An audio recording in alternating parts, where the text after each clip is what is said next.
Today we're going to show the 5 most common nailing issues. We have high nail, a low nail, an angled nail, we have an overdriven nail, and an underdriven nail. So we're going to look at each one of those and try to simulate it. This first one, that's a low nail.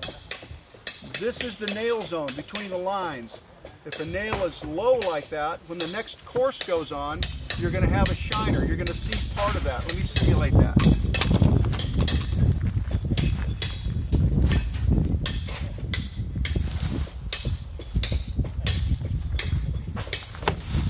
Here's the next course.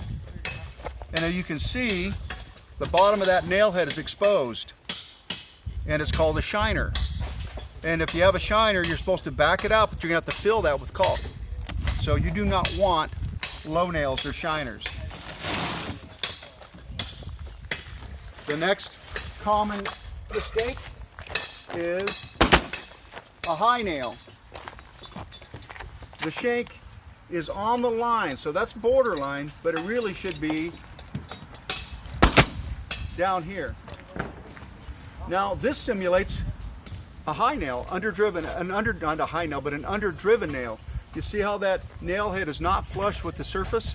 That means the pressure on this gun is too low and it didn't sink flush with the shingle.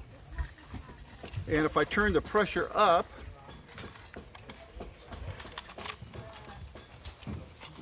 see if I can get it to overdrive.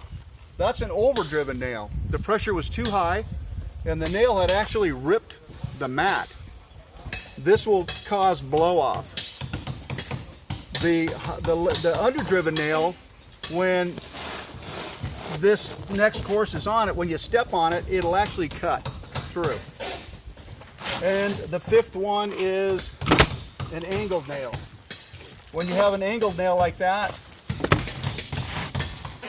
when you put pressure on it by stepping on it, you'll see that it forces the edge of the nail through. So those are the 5. I'm going to repeat those.